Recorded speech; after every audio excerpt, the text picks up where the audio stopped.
요즘 넷플릭스의 더 글로리라는 작품이 화제죠. 전 사실 소재가 너무 다크해서 보고 싶지 않았는데 주변에서 하도 보라고 해서 봤는데 너무 재밌더라고요. 사실 저 같은 경우에는 학창시절에 학폭이랑 따돌림을 약간 겪었던지라 살짝 PTSD가 오더라고요. 게다가 하필 그 등장인물들이 주인공 포함해서 다 87년생이에요. 저랑 같은 나이로 설정이 되어 있다 보니 더 몰입이 되더라고요. 저처럼 보면서 그냥 마냥 재밌는 게 아니라 살짝 PTSD가 오시는 분들도 있었을 거고 여러 가지 감정을 겪으셨을 텐데 한번 저의 감상을 나누고자 이 영상을 만들게 되었습니다. 제가 첫 번째로 인상이 남았던 장면은 이 장면이었어요. 사화에서 괴롭힘을 당하던 동은이가 그 상황에서 벗어나려고 체육관 바깥으로 기어가려고 하는 장면이죠.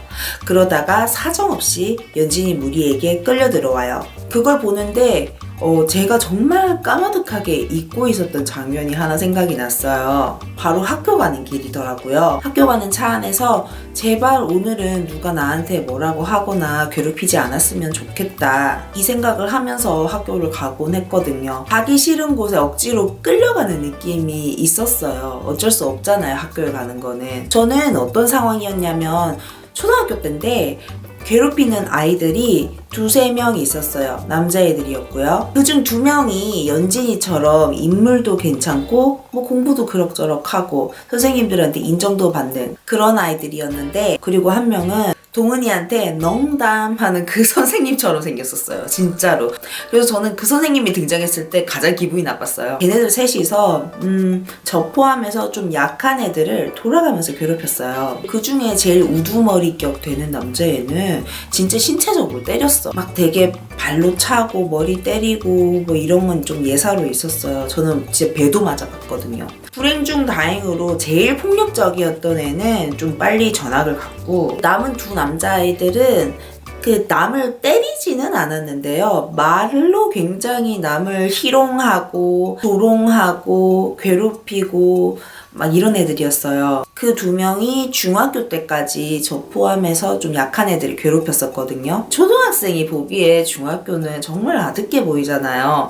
근데 그때까지 괴롭혔어요. 그 암담하고 깜깜한 느낌을 정말 잊었었는데 그 장면을 보면서 생각이 나버렸어. 더글로리에서는 동은이가 고문 수준으로 괴롭힘을 당하잖아요. 그런데도 어른들 중에 그 누구도 도움을 주지 않잖아요. 부모부터 시작해서 선생님, 경찰 아무도 도움을 주지 않죠. 동은이가 모두에게 도움을 구했는데 이게 드라마니까 어쩔 수 없다는 걸 알면서도 안타깝더라고요. 진짜 어른들이 최소한의 도움이나 관심만 줘도 생각보다 버틸 만한 건덕지가 생기거든요. 적어도 괴롭힘의 수준이 좀 악화되지는 않을 수도 있어요. 그냥 말 정도에서 끝나는 거. 말 정도에서 끝나는 것도 최악이긴 한데 어쨌든 저는 괴롭힘 당하고 따돌림 당하는 게 좀 정점을 찍었을 때가 중학교 1학년 시절이었던 것 같거든요. 날 괴롭히던 남자애들이 책상을 막 칼로 난도질을 해놓은 그 정도 시절이었는데, 그 선생님들 중에 제가 되게 은인으로 생각하는 선생님도 한 분 계신데 애들이 안 볼 때는 진짜 손잡고 위로도 많이 해주시고 애들이 저랑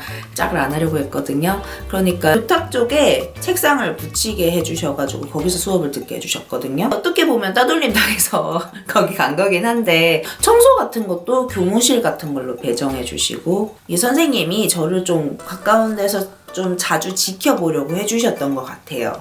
따돌림을 멈출 수는 없었는데요. 괴롭히는 것은 좀 어느 정도 멈출 수가 있더라고요.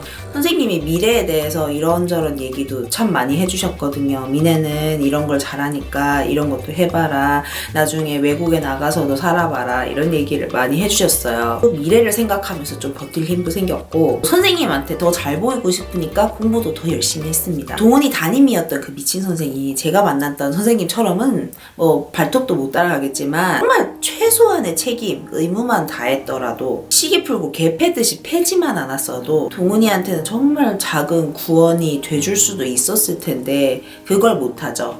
그리고 또 하나 제가 좀 인상적인 어이없었던 장면은 교실에서 연진이가 백지수표 하나 달랑 들고 와서 동은이한테 원하는 만큼 줄 테니까 당장 꺼져 라고 하는 장면이 있었잖아요. 일단 이 장면이 인상적이었던 건 지가 쫄려서 회의하러 왔는데 온갖 모욕을 퍼붓는 게 일단 웃겼고, 너희 엄마가 네 자퇴서에 사인했던 것처럼 너도 사인해. 너 같은 것들은 가족이 가장 큰 가해자인데 왜 다른 데서 따지냐고 하고, 진심 어린 사과 같은 걸 받자고 이러는 거 아니지? 뭐 이런 식으로 말을 하지 않나? 근데 저런 부류의 사람들한테는 진정 어린 사과라는 게 불가능한 것 같긴 해요. 제가 저를 괴롭혔던 그 남자의 2명 중 1명한테 사과를 받은 적이 있긴 있거든요. 이제 서울 한복판에서 걔를 우연히 만났어요. 이게 눈이 진짜 마주친 거야. 그래서 나도 모르게 인사를 이렇게 해버린 거예요. 근처 카페에서 얘기 좀 할래 뭐 이런 식으로 하다 보니까 저도 약간 당당한 척 하고 싶었거든요, 그때는. 그래서 그냥 해서 막 이런저런 얘기를 했었던 걸로 기억하는데, 그 친구가 그때 어렸을 때 좀 괴롭힌 부분에 대해서 힘들었지 미안해 라는 식으로 사과를 하더라고요. 학폭을 당했던 일들을 그냥 좀 없는 것처럼 행동하고 싶었던 것 같아. 그래서 그냥 쿨한 척 하면서 그러자 이런 식으로 넘겼는데, 그래서 싸이월드 친구 추가도 뭐 하게 됐어요. 근데 얼마 뒤에 제 방명록에 굉장히 걔가 어렸을 때 했던 방식으로 저를 희롱하는 글을 적어서, 정확히 얘기하면 성적으로 희롱하는 글을 적어가지고 올려놨더라고요. 걔는 어렸을 때부터 그랬거든요. 저한테 사과를 했던 이유는 그냥 본인 기분 전환이 하고 싶어서 아니었을까요? 그 밑바닥에는 걔한테는 여전히 저는 자기가 이렇게 무시해도 되고 자기 기분대로 행동해도 되고 아주 모욕적인 말을 퍼부어도 되고 그런 사람으로 깔려있는 거예요. 바뀌지 않는 것도 있구나. 아, 알았어, 차단. 사실 연지인의 패거리도 막 되게 잘 산다라고 하기에는 좀 찜찜한 부분도 있지 않나요? 거기 주인공들 나이가 제 나이예요. 근데 아직도 저렇게 패거리 지어서 일진놀이 하면서 조금이라도 남들이 자기 무시하는 것 같으면 부들부들 떨고 폐악질하고, 조금이라도 어디서 콩고물 떨어질까봐 비굴하게 지내고 약에 찌들어서 가식 떨고 지내고. 사실은 그 꼬라지를 속속들이 다 안다면 저는 복수 안 할 것 같은데요. 오히려 통쾌해서. 하지만 동은이는 복수를 넘어서 단죄를 하려고 하는 것 같아요.